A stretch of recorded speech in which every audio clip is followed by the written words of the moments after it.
Hi అందరికీ. Welcome back to Ayesha's వంటలు.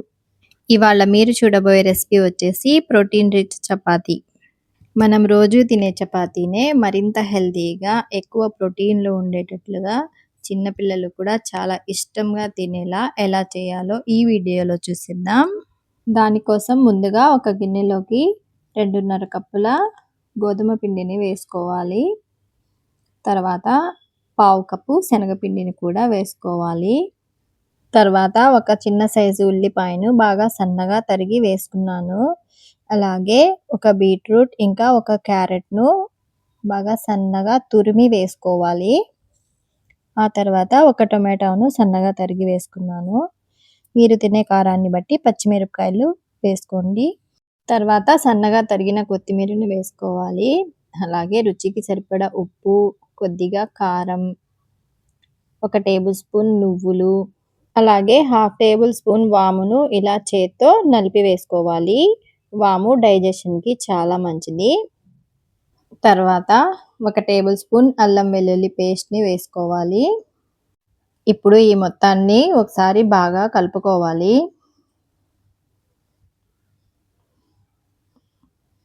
ఇప్పుడు కొంచెం కొంచెంగా నీళ్లు పోసుకుంటూ చపాతీ పిండిని కలుపుకోవాలి. దీన్ని కలపడానికి ఎక్కువ నీళ్లు అవసరం ఉండదు. మనం ఆల్రెడీ కూరగాయలు వేసాం గదా! వాటిలోని నీటితోనే మాక్సిమం కలిసిపోతుంది. ఇలా కలుపుకొని మూత పెట్టి ఒక 10 నిమిషాలు పక్కన పెట్టుకోవాలి. 10 నిమిషాల తర్వాత ఇలా మీకు కావాల్సిన సైజులో పిండిని తీసుకొని ఇలా ఉండలు చుట్టుకోవాలి. తర్వాత పొడి పిండిని చల్లుకొని పైనుంచి కొద్దిగా నువ్వులు వేసుకోవాలి. ఈ నువ్వులు అనేది ఆప్షనల్ అండి. అవి బాగా కనిపిస్తాయని నేను వేశాను. మీరు ఇష్టం ఉంటే వేసుకోవచ్చు, లేదంటే స్కిప్ చేయొచ్చు. ఇలాగే అన్ని చపాతీలను ఒత్తుకోవాలి.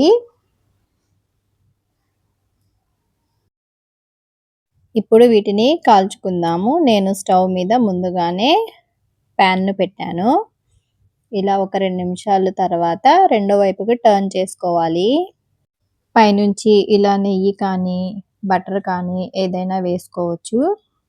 రెండు వైపులా కూడా బాగా ఎర్రగా అయ్యే వరకు మీడియం మంట మీద కాల్చుకోవాలండి.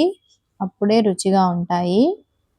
ఈ చపాతీల్లోకి సైడ్ డిష్ కూడా ఏం అవసరం ఉండదు. కొద్దిగా పెరుగు ఉంటే చాలు. అది లేకపోయినా పర్లేదు. అలాగే తినేసేయొచ్చు. చాలా బావుంటాయి. పిల్లలు కూడా చాలా ఇష్టంగా తింటారు. చాలా ఈజీ గదా! మరి మీరు కూడా ఈ రెసిపీని మీ ఇంట్లో ట్రై చేసి దాని టేస్ట్ ఎలా ఉందో నాకు కామెంట్స్‌లో చెప్పండి. ఈ వీడియో నచ్చినట్లయితే ఒక చిన్న లైక్ చేయండి. అలాగే మీ ఫ్రెండ్స్ అండ్ ఫ్యామిలీస్‌కి షేర్ చేయండి. ఇలాంటి మరిన్ని మంచి మంచి రెసిపీస్ కోసం మన ఛానల్‌ని సబ్స్క్రైబ్ చేసుకోండి. మరో కొత్త వీడియోతో మళ్ళీ కలుద్దాం. Thanks for watching. బాయ్ అండి.